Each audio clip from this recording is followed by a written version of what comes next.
चलो तो अब यहाँ पे गुजकेट के रिवीजन में ये जो चैप्टर का पोर्शन है वो थोड़ा ज़्यादा इम्पोर्टेंस रखता है। जैसे कि आपको पता है force on current carrying wire, तो वहाँ पे जो आपकी रिक्वायरमेंट है वो सबसे पहले तो ये होनी चाहिए कि आपको जो भी उसके क्या बोलते हैं उसके फॉर्मूला जो है उसका रिवीजन आपका ठीक ठीक होना चाहिए।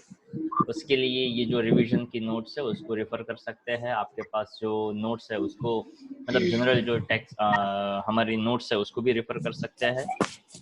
वही के वही फॉर्मूला आपको यहाँ पे दिए हुए हैं, कुछ उसमें नया नहीं है। ठीक है, तो यहाँ पे हमें ये देखना है कि अगर दो पैरेलल वायर हो, तो यहाँ पे आपने देखा हुआ है पॉइंट कि अगर दो पैरेलल वायर हो दोनों में करंट सेम डायरेक्शन में पास होता हो, तो वहाँ पे हमने फ्लेमिंग्स लेफ्ट हैंड रूल का यूज किया हुआ है, राइट हैंड रूल का भी आपको आइडिया है, और हमने LEFT F that is for force, अगर कोई वायर के ऊपर फोर्स लगता है तो लेफ्ट हैंड का रूल यूज करना चाहिए। और राइट RIGHT, उसमें आई हमने हाईलाइट किया था जहां पे हमने आइडिया दिया था कि अगर इंड्यूस्ड करंट फाइंड करना हो तो आपको राइट हैंड रूल यूज करना चाहिए। अगर दो पैरेलल वायर्स है तो पैरेलल वायर्स के लिए आई थिंक हमने ऐसा एक सिंपल सा आइडिया है वो लिया हुआ है कि अगर हम पैरेलल वायर्स की बात करते हैं तो ये फंड आई थिंक सबके दिमाग में क्लियर ही होगा, बट जस्ट ले लेते हैं कि अगर ये वायर यहाँ पे है, एक वायर यहाँ पे है, दोनों के बीच में करंट जो है वो सेम डायरेक्शन में जाता है। अगर इसको मैं 1 कहता हूँ, अगर इसको मैं 2 कहता हूँ, और मैं यहाँ पे डिस्कस करना चाहता हूँ force acting on second wire due to first wire. यहाँ पे फोर्स का फॉर्मूला IL क्रॉस B ऐसा होता है, ऐसा हमने समझा है। अब यहाँ पे ये 2 1 के हिसाब से हमने आइडिया दिया था कि I2 और B1 ऐसा आप समझिए, यानी मैग्नेटिक फील्ड जो है वो 1 की वजह से होना चाहिए। तो 1 के लिए अगर मैं थंब रूल यूज करता हूँ तो वहाँ पे आपको इमेजिनेशन होना चाहिए, आपके पास दो पेन या पेंसिल ऐसा कुछ रखिए जिससे आपको आइडिया है वो क्लियरली आए। कि अगर हम यहाँ पे ऐसा समझे कि मान लो हमारे पास ऐसे दो पैरेलल वायर है, ये वाला 1 ले लेते हैं, ये वाला 2 ले लेते हैं, आप अपने हिसाब से 1 2 आइडिया ले सकते हैं। अब 1 जो है उसकी वजह से मैग्नेटिक फील्ड चाहिए, तो करंट जो है वो 1 के लिए अपर डायरेक्शन में है, तो इस सेकंड वाले पॉइंट में जो मैग्नेटिक फील्ड है वो अंदर की साइड जाएगा। ओके, तो यहाँ पे मैग्नेटिक फील्ड अगर अंदर की साइड जाता है तो B1 की वजह से मतलब करंट I1 की वजह से magnetic field is going inside. Current upper direction में ले लेते हैं, तो यहाँ पे ये जो करंट है उसको मैं J कैप कहता हूँ। तो यहाँ पे आप ऐसा समझिए I2L है, ये J कैप आया, मैग्नेटिक फील्ड जो 1 की वजह से है वो अंदर की साइड जा रहा है, इसलिए उसको मैं K कैप कहता हूँ। तो यहाँ पे J क्रॉस K, और आई थिंक आपको ये तो बहुत ही अच्छी तरह से अब पता होगा, I J और K का ये सर्कल, I J और K का ये सर्कल जो है वो आपको अच्छी तरह से पता होगा। अगर मैं J क्रॉस K जाता हूँ तो वो I डायरेक्शन देता है, यानी I2L, और B1 की मैं बात करूँ तो फाइनली मुझे वो I कैप देता है। तो फोर्स ऑन 2, ये जो 2 है उसके ऊपर 1 की वजह से कहाँ पे फोर्स लगेगा, तो क्यों हम यहाँ पे ऐसा कह सकते हैं कि वो x डायरेक्शन में लगाएगा। तो एक सेकेंड, J क्रॉस के कुछ गड़बड़ हो रहा है, फोर्स ऑन 2, हाँ नहीं बरोबर है, दे विल एक सेकेंड, फोर्स ऑन 2 बाय 1, तो 2 के ऊपर 1 की वजह से जो फोर्स लगेगा वो आई थिंक इस डायरेक्शन में जाएगा, ताकि वो आई कैप दे रहा है। फिर से चेक कर लेते हैं, force on 2 by 1 that is IL cross B, और IL क्रॉस के B के हिसाब से ये 2 और ये आ गया, चलो बरोबर। 2 जो है वो अपर डायरेक्शन यानी J कैप की डायरेक्शन, यानी ये J कैप आ गया। मैग्नेटिक फील्ड B1 जो है, हाँ वहां पे हमें ऐसा सोचना चाहिए था, yes there we made little mistake. अगर ये एक्स डायरेक्शन होता, अगर ये वाई डायरेक्शन होता तो ये बाहर आने वाला जेड होता, और फर्स्ट की वजह से जो अंदर जा रहा है वो नेगेटिव जेड हमें लेना चाहिए। तो जो B1 है जहाँ पे हमने सिर्फ के लिया है वो मुझे माइनस साइन के साथ लेना चाहिए। तो J क्रॉस के आई होता है, पर ये माइनस साइन यहाँ पे इफेक्ट देता है और ये माइनस साइन का इफेक्ट आएगा। ये माइनस साइन का इफेक्ट है वो हमें ये समझाएगा कि ये जो 2 है उसके ऊपर जो फोर्स लगेगा वो इस डायरेक्शन में लगेगा, मतलब 2 जो है वो 1 की ओर अट्रैक्ट होगा। तो यहाँ पे आप ऐसा कह सकते हैं current carry in the same direction, तो आप यहाँ पे ऐसा आइडिया लगा सकते हैं करंट इन सेम डायरेक्शन। अगर करंट यहाँ पे सेम डायरेक्शन में है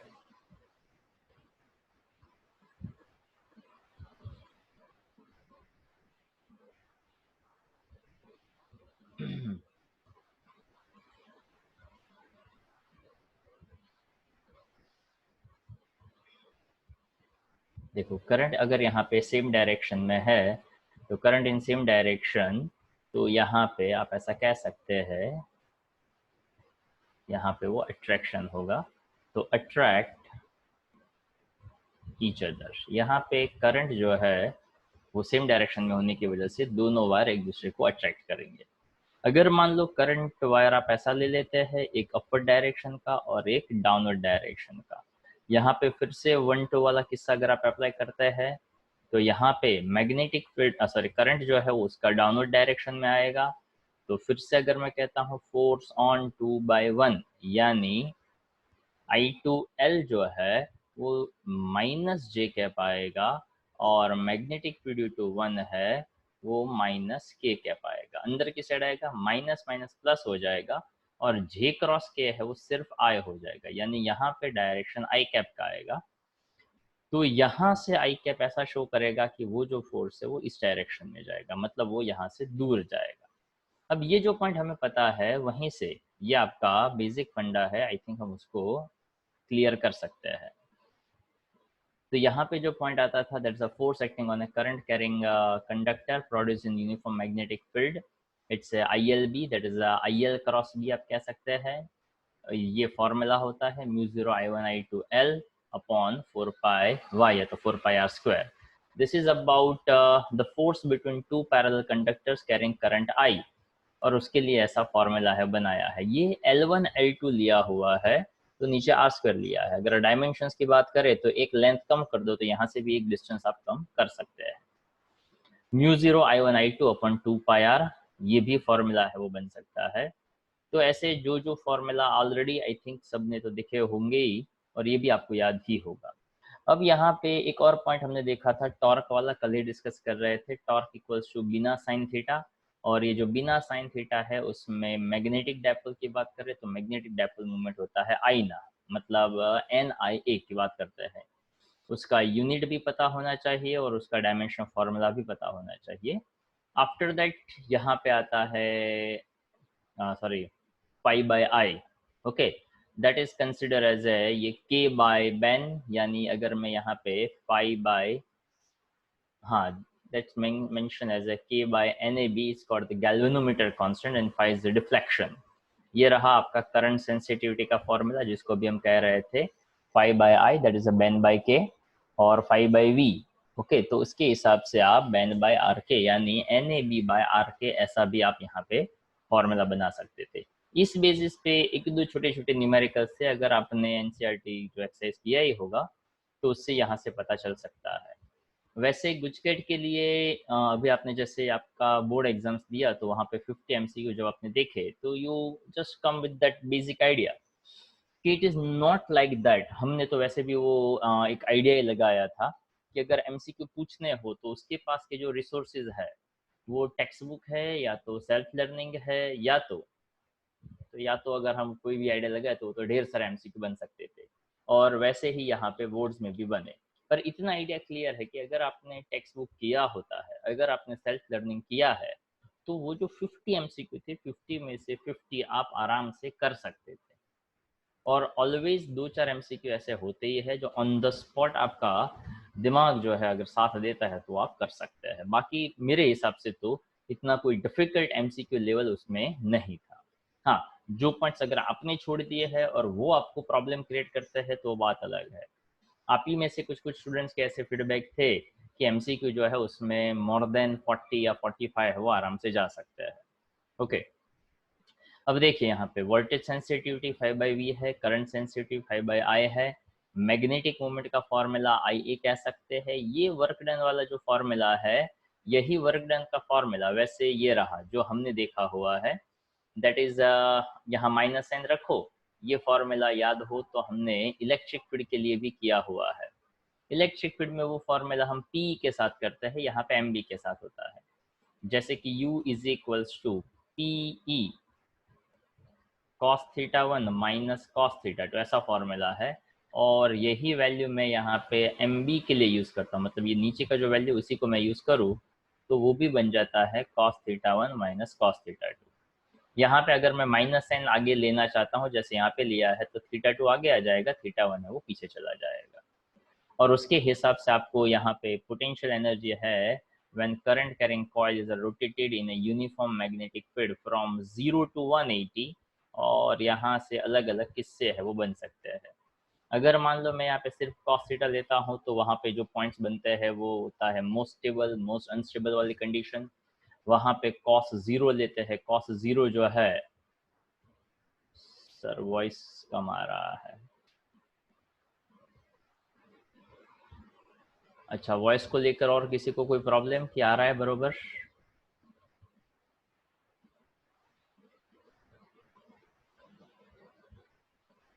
ओके चलो, फिर से देख लेता हूँ। Okay fine. हाँ, तो अब हम यहाँ पे ऐसा कह रहे थे कि ये जो पोटेंशियल का फॉर्मूला है, अगर उसी पोटेंशियल के फॉर्मूला में मैं सिर्फ माइनस MB cos थीटा लेता हूँ, थीटा 0 ले लेता हूँ, तो cos 0 1 बनता है, तो पोटेंशियल जो माइनस MB बनता है, जिसको आप मोस्ट स्टेबल कह सकते हैं। अगर वो 180 आता है तो वो -1 होता है और वो माइनस माइनस प्लस कर देता है, तो U plus MB that is consider most unstable condition. वैसे स्टेबल और अनस्टेबल का अंडरस्टैंडिंग ये होता है कि अगर यूनिफॉर्म इलेक्ट्रिक फील्ड इस डायरेक्शन में है, डायपोल भी आपने उसी डायरेक्शन में रखा है, तो it is considered most stable condition.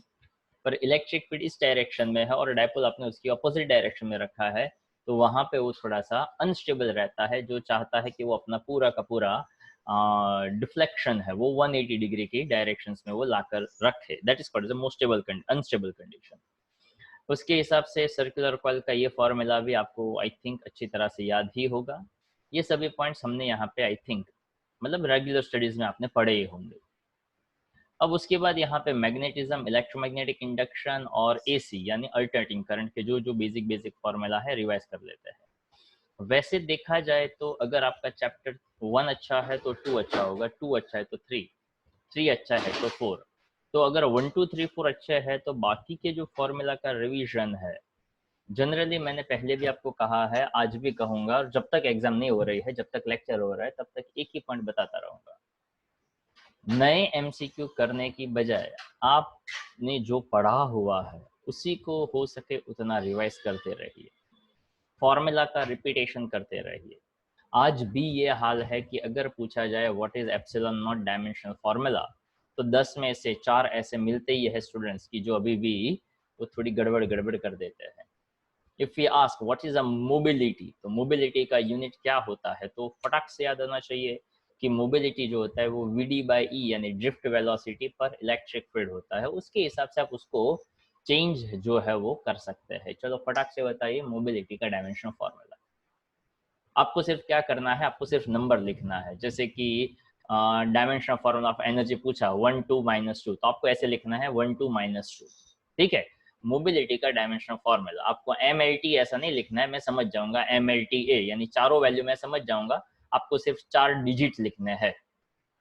Dimensional formula of mobility, चलो एवरीवन स्टार्ट, बताइए डायमेंशनल फॉर्मूला ऑफ मोबिलिटी क्या होगा। चलो अभी किसी का आंसर नहीं आया है।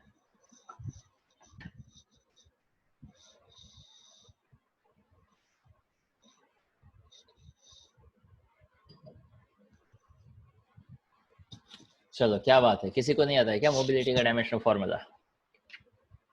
यस, एक आंसर आया, क्या बात है, जयवर्धन।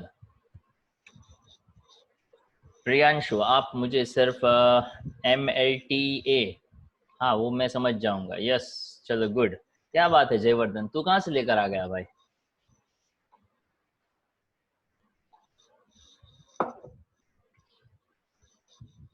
2 3 4 4 5 गुड। अब तो वैसे वो एवरीवन में शो हो ही रहा है, पर अगर आपने खुद ने डिराइव किया है इट्स बेटर। तो ये जो भी छोटे छोटे क्वेश्चंस है, और हमने बार बार बार बार ये इस टाइप के क्वेश्चंस पूछे ही है।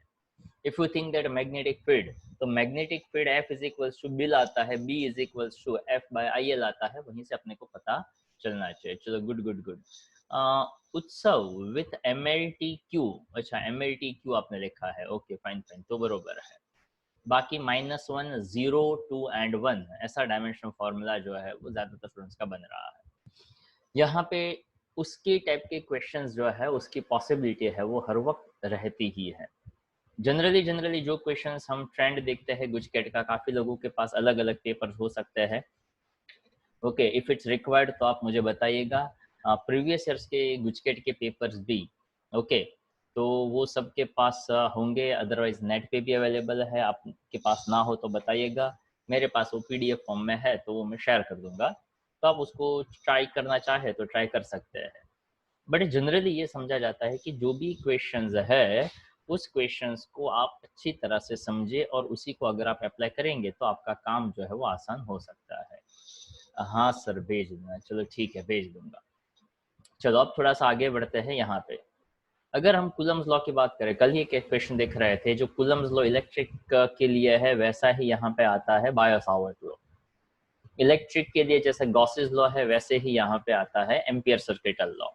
एम्पियर सर्किटल लॉ का बेसिक कॉन्सेप्ट जो है वो आता है close integration B dot D L, यानी वहाँ पे वैसा ही वही करंट जो है वो कंसिडर होता है। और उसके लिए शायद आप लोगों को फिगर भी अच्छी तरह से याद होगा। हमने वहाँ पे ऐसा देखा था कि अगर मान लो मैंने यहाँ पे एक क्लोज सरफेस लिया और अलग अलग अलग हमने करंट की डायरेक्शंस लिए हुए हैं। ओके, कोई आउटवर्ड वाला है, कोई इनवर्ड वाला है, कोई आउटवर्ड है, कोई इनवर्ड है। अगर ये वायर मैं ऐसा समझूं कि इस क्लोज लूप से बाहर है, तो ये 2 नंबर का, 3 नंबर का और 4 नंबर का वायर है, वही सिर्फ रिस्पॉन्सिबल होता है। जिसके लिए अगर मैं कनेक्ट करना चाहूँ तो phi is equals to mu zero into summation of I. इसके हिसाब से समेशन ऑफ आई जो है उसमें भी आपको याद रखना है कि अगर ये लूप इस डायरेक्शन में लिया है तो as per right hand thumb rule अगर मैं ऐसे घुमाता हूँ तो अपवर्ड डायरेक्शन वाला पॉजिटिव रहेगा, मतलब 3 और 4 दोनों पॉजिटिव रहेंगे, 2 जो है वो माइनस रहेगा। ये सभी फंडा जो है वो शायद आप लोगों का क्लियर होगा। अब यहाँ पे परमियाबिलिटी, ऑफ कोर्स ये क्वांटिटी है और ऐसी क्वांटिटी के यूनिट डायमेंशन फार्मूला पूछे जाते हैं। यहाँ पे वेबर अपॉन एम्पियर मीटर है, वेबर को कल ही आई थिंक हमने डिस्कस किया था। उसको टेस्ला मीटर स्क्वायर भी कहा जा सकता है। कैसे, तो कि यहाँ पे phi is equals to B है, तो बी जो है मैग्नेटिक फील्ड है, मैग्नेटिक फील्ड का टेस्ला हो गया, एरिया है उसका मीटर स्क्वायर हो गया, तो weber is equals to tesla metre square कह दो। तो देखो यहाँ पे यही म्यू नॉट का यूनिट अगर मैं tesla metre square upon ampere into metre करता हूँ तो 1 मीटर कैंसिल हो जाएगा, तो उसका जनरल यूनिट हमने देखा है टेस्ला मीटर अपॉन एम्पियर। तो जितने आप इन बेसिक पॉइंट्स पे ध्यान रखेंगे उतना इंजीनियरिंग वगैरह में भी आपको बहुत ज़्यादा बेनिफिट है वो हो सकता है। ताकि अगर आपका कोई फ्रेंड है तो अच्छी बात है, अदरवाइज हमारे तो स्टूडेंट्स होते ही है जो इंजीनियरिंग वगैरह पढ़ते हैं, तो उन लोगों का तो यही बेसिक मानना होता है कि जितना आपका 11th और 12th जितना क्लियर है उतना आपका इंजीनियरिंग बहुत ही बढ़िया है। अभी एक ऐसा मैंने स्टूडेंट देखा था जिसका तो ये कहना था कि सर अगर किसी ने 11th और 12th पढ़ा है तो उसके ऑलमोस्ट 6 से 7 सेमेस्टर है वो अच्छे हो सकते हैं। ताकि आप ऐसा ही समझिए कि आप 12th ही पढ़ रहे हो, पर हर एक जगह पे थोड़ा थोड़ा थोड़ा थोड़ा हर एक चीज़ है वो एलोबरेट हो रहा है। तो जितना आपका बेसिक स्ट्रॉन्ग उतना आपको पढ़ने में ज़्यादा मज़ा आ सकता है।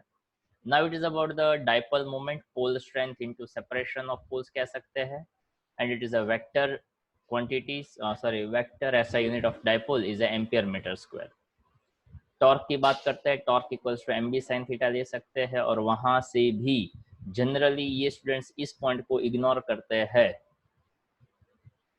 That is the SI unit of magnetic moment ampere metre square भी होता है। और वो जूल पर टेस्ला भी होता है, और इस बात को याद रखना बहुत ज़रूरी है। रिलेटिव परमिटिविटी आता है, उसी तरह से रिलेटिव परमियाबिलिटी भी होता है, और एग्जैक्टली यही पॉइंट अभी मैं आगे भी डिस्कस कर चुका था। अच्छा, दूसरा जो इग्नोर होता रहता है पॉइंट, उसमें ये एक पॉइंट भी रहता है जो जनरली स्टूडेंट्स इग्नोर करते हैं, ये दो point. If you remember it, अगर आप थोड़ा ट्राई करो तो आपको ये शायद याद आ जाएगा कि ये कौन से पॉइंट है। Okay, it is just similar to that electric field due to dipole on the same axis and electric field due to dipole on an equatorial line. Same axis हो तो 2kp by r cube, यहाँ पे भी ये 2kp by r cube जैसा ही है, बस अपने को दिखना चाहिए। इफ यू रिमेंबर दैट कि जो 2kp जो हम k लेते हैं, तो k का वैल्यू इलेक्ट्रिक फील्ड के लिए 1/4 पाई एप्सिलॉन नॉट है, वही वैल्यू मैग्नेटिक फील्ड के लिए μ0/4 पाई है।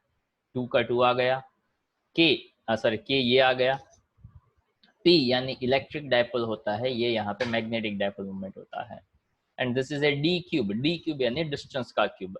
And again you have to be very careful when you are dealing with the same axis point. तो जब आप सेम एक्सिस वाले पॉइंट की बात करते हैं तो वहाँ पे जो डिस्टेंस है, जनरली वो distance mid point of the dipole से ही काउंट होता है।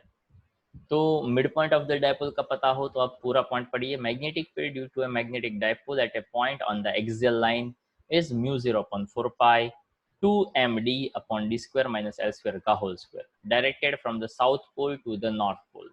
South pole to the north पोल यानी उसको कंपेयर कर सकते हैं इलेक्ट्रिक के साथ। इलेक्ट्रिक डायपोल में आता था that is from negative to positive. तो जो इलेक्ट्रिक डायपोल का नेगेटिव है वो मैग्नेट का साउथ, जो इलेक्ट्रिक का पॉजिटिव है वो मैग्नेट का नॉर्थ पोल समझिए। और फॉर अ शॉर्ट मैग्नेट वहां पे हम ऐसा कहते थे, this distance half of the dipole is much much greater than the distance जहां पे आपको फाइंड करना है। तो वहां से d⁻² का square that's d⁴ 1 cancel, so this formula is like 2kp/r³ जैसा आएगा।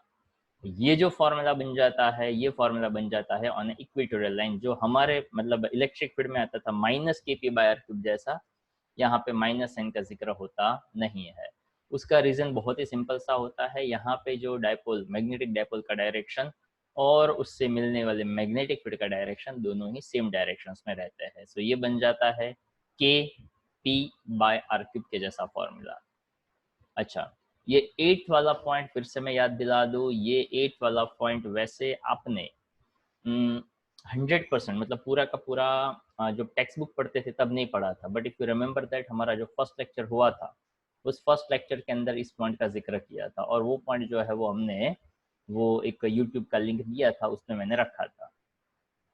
इफ़ इट्स पॉसिबल तो आज एक और ये जो लेक्चर है उसका भी एक लिंक मैं रखूँगा, पर वो एक दूसरी चैनल है वहाँ पे रखूँगा। तो इफ़ इट्स पॉसिबल तो आप लोग उसको देखिएगा, ओके, और चैनल सब्सक्राइब करिएगा, थोड़ा मार्केटिंग हमारा हो जाएगा, ओके। और वहाँ पे ये जो पॉइंट है, ये वाला जो फॉर्मूला है, इस फॉर्मूला का हमने डिस्कशन यहाँ पे किया है।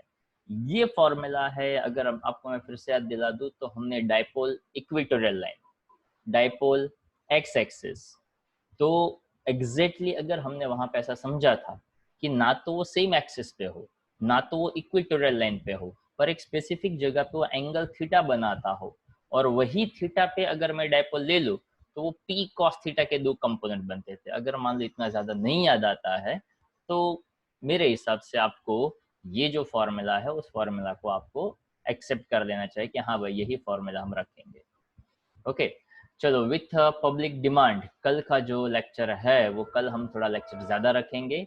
कल आपके दो लेक्चर यानी कि 2:30 to 3:10 एंड देन आफ्टर 3:15 से लेकर एक और लेक्चर ज़्यादा रखेंगे, मतलब 5 मिनट का ब्रेक रखेंगे और उसके बाद फिर से 40 मिनट्स का एक और लेक्चर है वो रखेंगे, ओके। तो कल आपके दो लेक्चर रहेंगे। तो यहाँ पे ये जो पॉइंट का मैं डिस्कशन कर रहा था वो kp/d³ और √3 cos स्क्वायर थीटा प्लस 1, ऐसा ही यहाँ पे एक फॉर्मूला जो है वो बन जाएगा। अब यहाँ पे tan beta is equal to आ जाता है 1/2 tan थीटा। ये पॉइंट बी जो था वो पॉइंट शायद हमने इलेक्ट्रिक फील्ड में हमने डिस्कस किया हुआ है। गॉसेस थियरम यानी close integration B dot D A, यहाँ पे 0 आता है. Yes, anyone like to give explanation on this point? Magnetic flux over a close surface is 0, हमने ये समझा था. वैसे वो एडिशनल कॉन्सेप्चुअल पॉइंट है, आंसर नहीं पता तो इट्स ओके, बट एक पॉइंट था जो डिस्कस किया था, तो आई विश कि आपको पता होना चाहिए. Because individual magnetic pole does not exist. Yes, very good. Okay, so I wish कि आपको परफेक्ट पॉइंट के साथ याद होना चाहिए कि यहाँ पे फ्लक्स का वैल्यू हर वक्त 0 क्यों होता है. तो गॉसेस लॉ का बेसिक रिक्वायरमेंट था कि आप क्लोज सरफेस लो, क्लोज सरफेस के अंदर जो चार्ज होता है वो फ्लक्स देता है.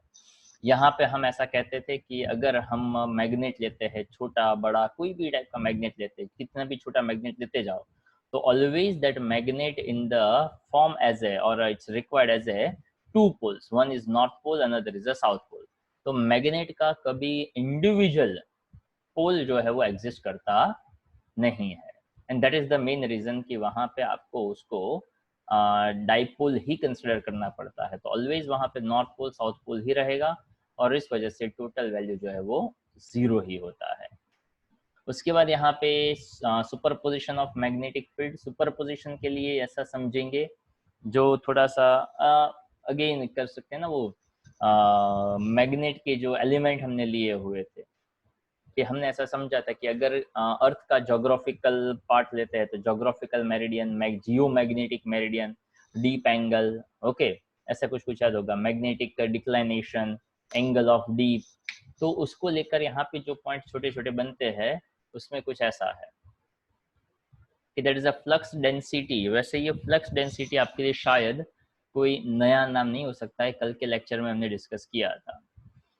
तो D phi by D A यानी फ्लक्स पर यूनिट एरिया. वैसे ये जो फॉर्मूला है phi is equal to B A से ही आता है, उसमें से बी सब्जेक्ट बना दो तो phi by A flux density बन गया. उसके हिसाब से ये पॉइंट भी आपको याद हो सकता है, magnetic field B H square. इसके लिए अगर आप सॉरी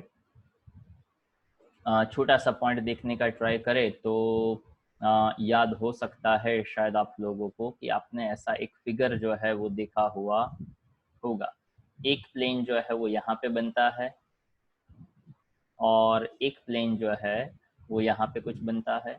तो हमने ऐसा कहा था कि अगर मान लो कि कोई एक ही बुक हो और उसके ऐसे 3 पेजेस, 3 पार्ट जो है वो बनते हो, तो उसी पॉइंट के हिसाब से यहाँ से अगर एक पॉइंट मैं लेता हूँ और यहाँ पे मैं मैग्नेटिक फील्ड के साथ कोई एंगल बनाता हूँ, ओके, तो एक हॉरिजॉन्टल कंपोनेंट बनता है, एक वर्टिकल कंपोनेंट बनता है, और उसी हॉरिजॉन्टल कंपोनेंट और वर्टिकल कंपोनेंट जो यहाँ पे बी एच और बी वी आता है, if you remember that B H B V, यहाँ पे देख सकते हो tan theta is equals to B V by B H बनता है. अगर मैं इसमें से इसका थोड़ा सा आइडिया निकालने का ट्राई करूँ तो यहाँ पे आप ऐसा कह सकते थे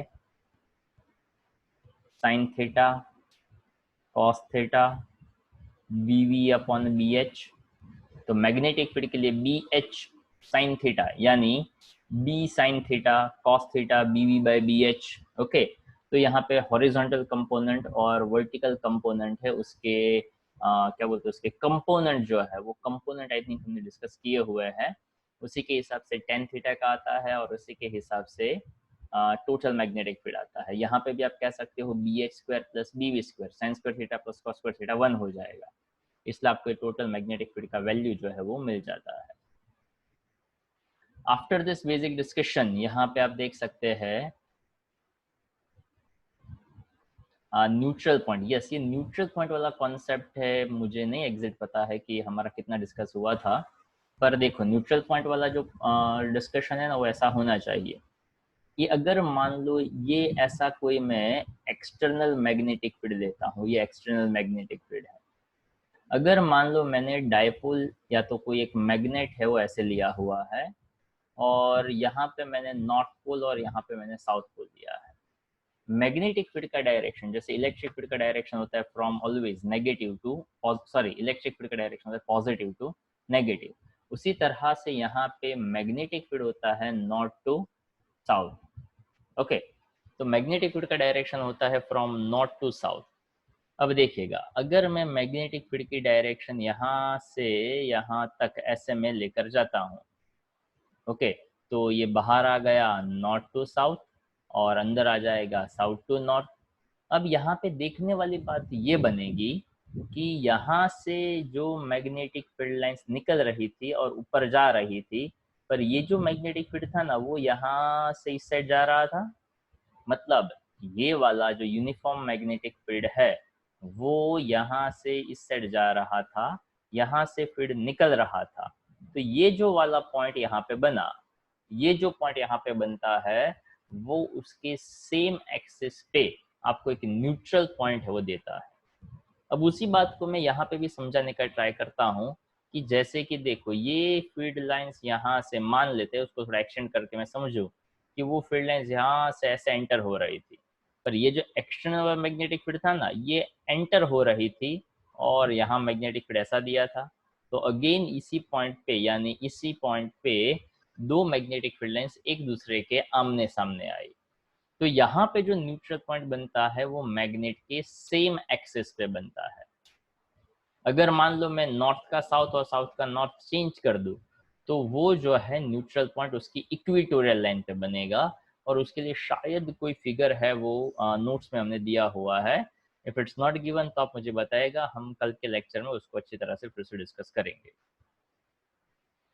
यहाँ पे देखते हैं when north to south neutral point are formed on the axis. देखिए यहाँ पे लिखा भी है नॉर्थ टू साउथ हो तो neutral points are formed on the axis of magnet, और अगर नॉर्थ टू नॉर्थ तो नहीं होगा ऑफ कोर्स, यहाँ पे साउथ टू नॉर्थ हम समझेंगे, इसको आप साउथ कर दीजिएगा। South to north the neutral points are formed on the equatorial line. मतलब ये यहाँ पे सिर्फ स्टेटमेंट था, ये यहाँ फिगर के साथ समझाने का ट्राई किया। This is not north pole, this is consider as a south pole. तो सेम एक्सिस वाला है, सेम एक्सिस वाला है यानी 2 kp by r cube, equatorial line है इसलिए आ जाएगा kp by r cube. But be careful, यहाँ पे ये डिस्टेंस शॉर्ट हो ऐसा हर वक्त ज़रूरी नहीं है, इसलिए आपको ये फॉर्मूला और ये फॉर्मूला याद होना चाहिए। एक्चुअली टेंजेंट लॉ, ऐसा एग्जैक्ट लॉ जो है वो शायद आपने नहीं पढ़ा है, but in A simplest form अगर हम कहें, the law states that if a magnet is suspended in a two uniform mutually perpendicular magnetic field B and BH, then the magnet comes to rest at an angle theta with the direction that field rests, and the angle theta with the direction of the field, that's B equal to BH tan theta। वैसे ये जो वाला point है B equal to BH tan theta, वो यहाँ पे इस BV को वर्टिकल कंपोनेंट B में अगर ऐसा कहते हैं it is just like a magnetic field B, तो that B is equal to BH tan theta जितना मैग्नेटिक फील्ड है वो आपका बन जाता है। मैग्नेटिक सब्सटेंस की प्रॉपर्टीज जो आपको याद ही होनी चाहिए, उसको लेकर बहुत छोटे छोटे टाइप के एमसीक्यू बन सकते हैं। हिस्टेरिसिस को लेकर, हिस्टेरिस साइकिल छोटा है तो क्या रिक्वायरमेंट या तो क्या प्रॉपर्टी है, हिस्टेरिस साइकिल ब्रॉड है तो क्या रिक्वायरमेंट, वहाँ पे वाई एक्सिस का ब्रॉडनेस या तो वाई एक्सिस का डिस्टेंस ज़्यादा होना, जिसको आई थिंक हमने नाम दिया हुआ है रिटेंटिविटी। रिटेंटिविटी रिमेनिंग वर्ड से आता है, रिमेनिंग यानी अभी भी मैग्नेटिक फील्ड बचा हुआ है। तो वाई एक्सिस बड़ा है, वाई एक्सिस बड़ा है मतलब वहाँ पे एच जीरो है यानी करंट जीरो है, पर मैग्नेटिक फील्ड है, उस बेसिस पे वो पूरा डिस्कशन है वो वहाँ पे होता है। तो इन सभी बातों का अगर आपको पता हो तो आपका काम और आसान हो सकता है। ओके, आज अभी यहाँ तक रखते हैं, ये पूरा रिवाइज करके रखेंगे तो कल हमें डिस्कशन क्वेश्चन डिस्कशन करने में ज़्यादा आसानी रहेगी। कल हम 2:30 को मिलेंगे पर थोड़ा ज़्यादा बैठेंगे, ठीक है, मतलब 2 लेक्चर रखेंगे, 2:30 टू 3:10 एंड 3:15 टू 4 या 4:15।